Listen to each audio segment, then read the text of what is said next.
Social media challenges have very quickly become a global phenomenon, spreading across countries in a very short space of time. Now, the milk crate challenge is no different. It's been, over the past couple of days, shared by hundreds of people who have taken part in the challenge. Now, in the videos, users are seen stacking milk crates into a pyramid, and then they attempt to climb across the very unstable structure. Many times, this has resulted in a tumble or a crash onto the crates.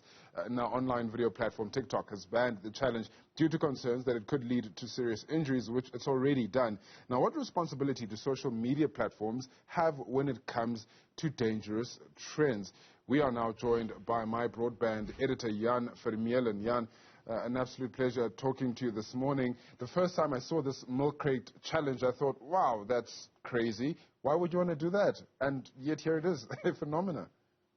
Exactly, and it's a pretty standard thing that we see, dangerous challenges taking off on social media. And honestly, the milk crate one is probably less dangerous than ones we've seen come before, like the cinnamon challenge or the so-called Tide Pod challenge. Yeah, I mean, people like seeing people fall off things, especially on the internet. And so it's probably a good thing that TikTok has banned this off its platform. But honestly, we've seen worse. I mean, it being banned off TikTok doesn't necessarily slow it down, doesn't necessarily prevent it. So what then is the end game for TikTok? Well, in this case, it's optics. TikTok doesn't want to be seen to be promoting a challenge that could cause people to land up in hospital and take up a bed that could go to someone who has COVID. And I mean, we've seen, and we can see with some of the footage that's on the screens as we're having this conversation, some horrific falls where people have seriously injured themselves. Now, just talk to me about, and you've mentioned about, social media challenges, the craze thereof, but talk to me about the space that social media, in particular, the social media outlets, TikTok, Twitter, Facebook, the space that they are playing in and how important it is for them to prevent such challenges from, I don't want to say go viral, because already it is viral, but from continuing? Yeah, it's an interesting question, because one has to ask, is it their responsibility to stop people being stupid? And I'm not sure that it is. The other platform, by the way, that's incredibly important in these challenges is YouTube. And for example, YouTube has this channel and channels like it called 5-Minute Crafts that has, these so-called life hacks on it that, usually don't work and at worst are incredibly dangerous. So much so that other people have done YouTube videos debunking the stuff that 5-Minute Crafts does, but the 5-Minute Craft channel continues to operate on YouTube. And so, one has to be careful as well that you don't create narrow policy focused on just targeting a specific YouTube channel or a particular TikTok creator, because that might open them up to a legal challenge as well. And so the idea is, I guess, for them to go, we want to keep our people safe while still, allowing some level of freedom of expression.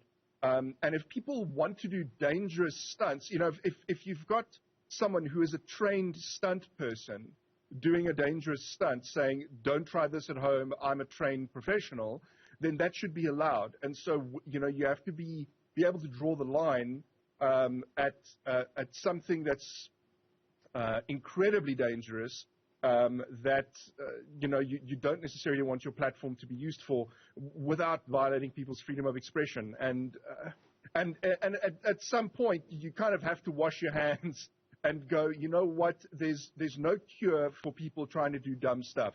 But it's as a platform owner, you get to choose to say, this is not what I want on my platform. My platform is for something else. Every time you say dumb or stupid, someone takes a hard tumble on our screens, Vermeulem, and it really does go with what we are seeing. Talk to me about algorithms now. Of course, you're saying that these platforms have some form of responsibility, but not too much to not infringe on the rights of those users. But now, how does then the algorithm pick up that you've posted a milk crate challenge video, say you decide not to use the hashtag. Yeah, exactly. It'll be interesting to find out how TikTok does it. I suspect they would look at the audio as well. So, the audio gets automatically transcribed using some machine translation or a machine transcription service, and then they look for keywords to find out, whether somebody is doing the milk crate challenge or not. The algorithms have become pretty sophisticated. It's possible that they might even go and detect stacked milk crates in the video with not 100% accuracy, and then send that to a human moderator to do something about. And then we've seen those moderators becoming more and more useful in the space of social media. I mean, Jan, of course, this craze is something that we're hoping will pass sooner rather than later, but we know that with every passing craze, there's a new one that comes up, more dangerous, it seems, than the other. You've mentioned a few that were even more dangerous than this one. In future, is there any sort of warning that people can look out for when they're posting this, or is it going to have to be a thing that the social media platforms do it case by case and sort of only warn them once there is something to be warned for? Yes, you can send out a general warning and tell your teenager, don't do something that's going to get you injured because it's not worth the views, right? I mean, the amount of money you're going to earn off of the video is not going to cover your hospital bill. But sometimes kids are going to be kids. And the platforms will have to decide on a case-by-case basis whether something is truly dangerous enough to be banned entirely off the platform, because you don't want viral crazes like the ice bucket challenge necessarily to be blanket banned off of the platform. But a platform like YouTube, for example, listening to other creators, cooking channels and so on, who put a lot of effort into coming up with certain creative recipes that actually taste good, find their content lifted by, 5-minute crafts channels that then also do a bunch of dangerous life hacks. I don't even want to call them life hacks, more like death hacks, on their channels.